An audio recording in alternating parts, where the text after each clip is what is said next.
Yeah, basically the future is bright. That's how Emma Hayes sees it. But how do you see this, Jeff? Something, nothing, or everything that Japan hands the U.S. women's national team its first loss in 18 matches? Well, I mean, I think the stat there alone makes it something, right? I mean, it's a top matchup between two of the best teams in the world. Obviously, a rematch of a meeting from the Olympics, and maybe more famously, as Ali knows even better, previous major tournaments, major finals. So, I mean, this is always, I think, a game that both teams are up for, and a something of a litmus test for each.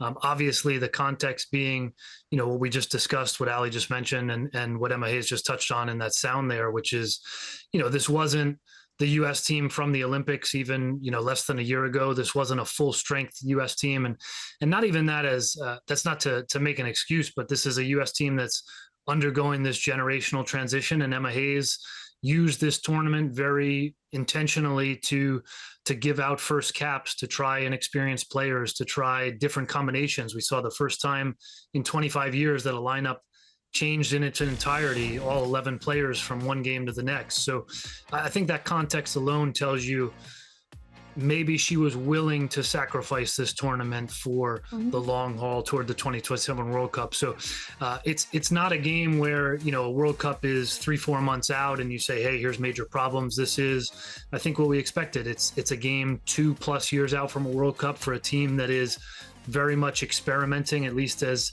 major teams go. And of course, they'll take it on the chin that they lost on home soil, her first loss, and they'll want to learn from that and improve from it. But there's nothing, I would say there's nothing overly concerning here because of all that context. Ali, and I want to go back to what Jeff said, because it is interesting, the timing of it.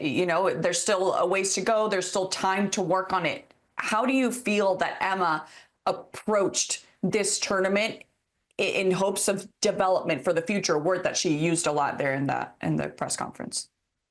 Yeah, I think she approached it so well, because you have to see the entire player pool. And the only way you could see who you want to continue to move forward with in these, next couple of years, which are the most decisive years leading into a World Cup and Olympics, is if you put them in games where, they're going to have a competition who's of quality. And they have to see, the coaching staff has to see a lot of these players in those pressure situations to see if they can, swim, basically, and see what they can produce against some of the top players in the world and some of the top teams in the world. So this was such a great test. And I think she used it perfectly, because she had the January camp where she saw a few of the players and the entire player pool, as she mentioned, and then she picked her team that she wanted to see in games where she assumes that she's going to move forward with, a handful of these players. And also just to give the inexperienced players at this level more experience with the veteran players and get them a game fit at this level, because it's such a huge jump from college to club, and then club in the professional league to the national team.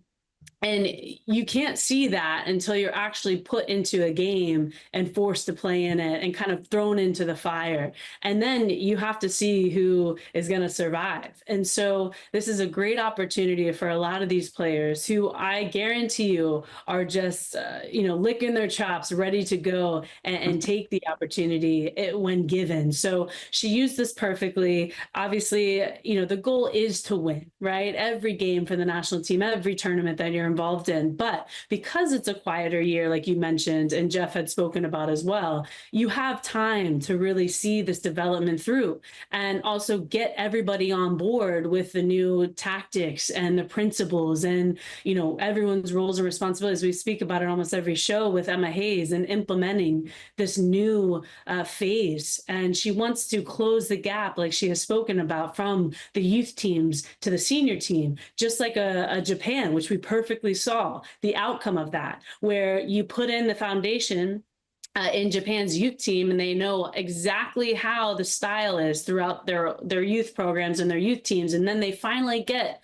to the senior team, and you see all of these U20 players or U17 players thriving at this level. And you can't really tell the difference between the experienced players and the youth, because they all have a good understanding of what is expected of them.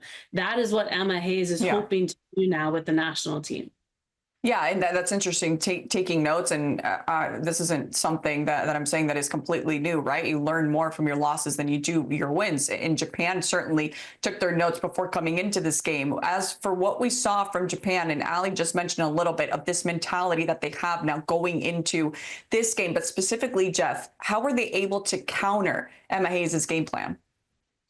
Well, I think, I mean, the organization of the midfield, I mean, this is something that, to Ali's point, not only through the youth and the senior teams, but I'd say across several generations. I mean, there's always a lull here and there as you transition generations, but we've seen a hallmark of Japan teams for over a decade now of really strong organization, tactically, technically sound. And I think in the midfield specifically, really were able to control the midfield. And then even in maybe a newer wrinkle for them, at least newer to years past, of how effective they were with pressure higher up the field. They really, as Ali said, I think defensive mistakes in this game in particular, really forced and brought upon by a really organized Japan high pressure system at times. And I think, they were able to apply that to a U.S. defense that wasn't necessarily totally familiar with each other, at least that set of four, and obviously even a set of five, including the goalkeeper. So, I think you look at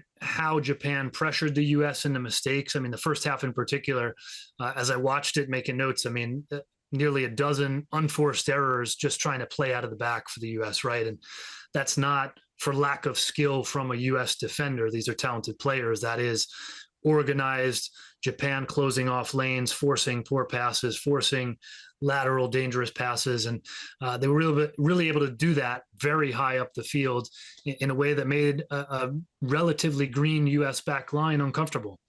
Yeah. And you mentioned, Ali, right? This is to see who can sink or swim at the end of the day. But to you, when we talk about player performance, who struggled the most here for the U.S. women's national team? Defensively speaking, I don't know if it's a huge struggle, right? But I think that you could tell the difference between the experience level of maybe McKeown, who was playing center back during this game, but that was such a challenge for her. She's excellent with Washington and has proven herself, game in and game out. But I think Tara, obviously this is her first opportunity. These are her first games at this level. Like I said before, a lot of people don't understand the huge jump from club to this level. It's the speed of play, it's the accuracy, it's the vision, it's the relationships, like Jeff was talking about too, building those relationships and understanding player personnel next to you, in front of you, behind you. And I don't necessarily know she had that much time, right? She's kind of thrown into the fire, and Emma said, hey, like, here's an opportunity. Let's see what you can do with it. You've been performing excellent at club level with Washington, and obviously getting, all the way to the final with her club team, and performing so well and being one of the best defensive players we've seen all season, now has an opportunity at this level and kind of thrown into it. You can tell she just needs more time.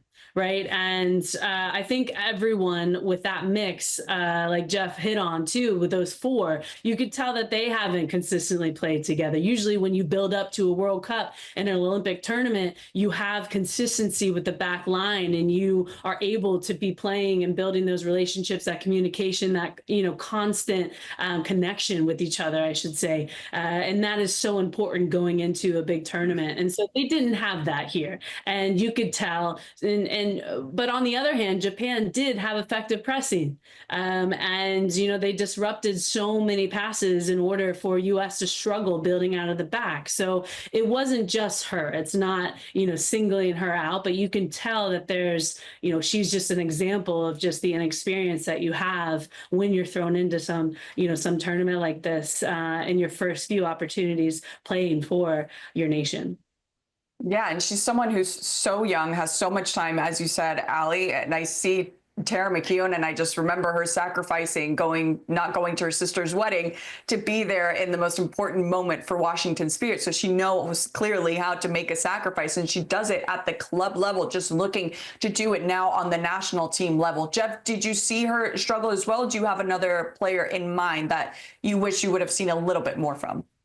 Yeah, I mean, I echo Ali. I don't think it's singling out. I do think, I mean, look, second cap at the international level against Japan, a Japan team that was maybe a little bit less experimental than the U.S. as well, is a really tall order. I think particularly playing out of the back was difficult, right? I mean, that first goal we see, the U.S. tries to play out of the back, leads to that throw in and the quick transition, and they're caught, 2 minutes into the match, and that persisted throughout the half, particularly from McEwen, but from the entire back line. I mean, I think at large, I mean, looking a little bit more broadly speaking here, like the big issue with the U.S., whether it was across that back four, even into the midfield, I think we saw struggles at times where, looking ahead to the next pass, and again, a key quality of Japan of being able to, whether offensively or defensively, on the ball, off the ball, being able to predict where play is going. I think you saw that superiority from Japan in this, and it trickled up the field into the midfield where, the U.S. was just late at every turn, right? I mean, you want to know where your next pass is going before you receive it. I think we were seeing a little bit more of a reactionary play from the U.S. at large. So I agree with Ali, in every sense. I mean, I think, again, second cap against Japan. I mean, we can't forget, you mentioned her story from the playoffs. I mean, this is a player who is only a couple years into the center back position, period. So the fact that she's, at the international level with the call up speaks to itself in terms of the progress that she's made, and I think will continue to make. I mean, if nothing else, a learning experience that, maybe 2 years down the line, you look at and say, okay, this was step one to, I don't know if it's a starting role, but maybe a World Cup spot, a roster spot, whatever that looks like for her. This was sort of the trial by fire, learning against the top team in the world, and grew from there. Yeah, and I know that at that age, everything feels like it's the end of the world, but it's really not. It's just a learning experience and a learning curve. Ali, I'm sure you've been there as well. But at the end, when we talk about this loss, not only the lessons that Tara McKeown is taking with her, but in general, what's the biggest takeaway that Emma Hayes and this national team can take from this loss? I think just continuing to work on those relationships on the field and having a good understanding of how to play collectively as a group, whether that's just the defensive line and the back five or the midfield three, and then the front three, and really, or I should say also the front six. I think it's key that, they continue to have that organization both in the attack and the defense, because you saw that early goal conceded. We have to improve that connection and improve that focus in the defense, especially against the teams who can take advantage of that and attacking strategies. So adapting to the different types of play too, the pressing, right? You have to be able to be aware and adapt in the game and be willing to change the way that you're building out. And the personnel has to kind of change on the fly and not wait for a certain time of stoppage or at halftime to kind of readjust. And then also the integrating the new talent. I think it was incredible that, that's something that I think that Emma and the team has figured out, that there are such new talents coming up through the ranks and coming up through the youth that we have available to us, when other players who are normally there, like for example the triple espresso, and if they're unavailable or injured, or they're taking time away, you do have players ready for the task at hand. And to be able to be successful in those moments was incredible to see. Ali Sentner and obviously Lily Johannes come in, and Kat Macario come back from injury. So you have these types of players. Yasmin Ryan was so impressive to me. And so that was really great to see, on the other hand of kind of tidying up a few details that, these younger players and maybe inexperienced players have to do in order to really solidify their spot in a big tournament. Jeff, what do you think? Yeah, I mean, I think, the loss to Japan and the tournament at large, I mean, Ali touched on it a little bit, a thing that Emma Hayes is going to have to figure out, and Ali mentioned, the lack of triple espresso. We haven't seen them in several windows now as a collective unit for this U.S. team. So very interestingly, juxtapose that with Kat Macario getting back on the field again and playing that number 9 role in a very different way. Emma Hayes, as she knows quite well, could field two, if not more teams of players she would love to start, right? And I think what we saw at this tournament at large, including this loss to Japan, is those different options present very different playing styles. And maybe it's not necessarily, I think, especially if you look at Emma Hayes' history, not just in the short time with this US team, but at Chelsea, she's not necessarily married to one style of play that she will play every single time, no matter the opponent. So she'll want flexibility. But you look at this tournament, Kat Macario in the 9 for the most part, leading that line 2 out of 3 games anyway. You look at Jaden Shaw getting the shot at the 10, right? These are different looks than what we saw at the Olympics with Mallory Swanson, Sophia Wilson now, and Trinity Rodman up top, who are very talented players in their own right, but are not going to play that position the way that Macario wants to check down and have her back to goal and spin defenders and be maybe as deep as a number 10. I mean, that's a very different look. So we got these different tactical looks from the US in the absence of those 3, and we got in the absence of Naomi Girma, obviously, in this window.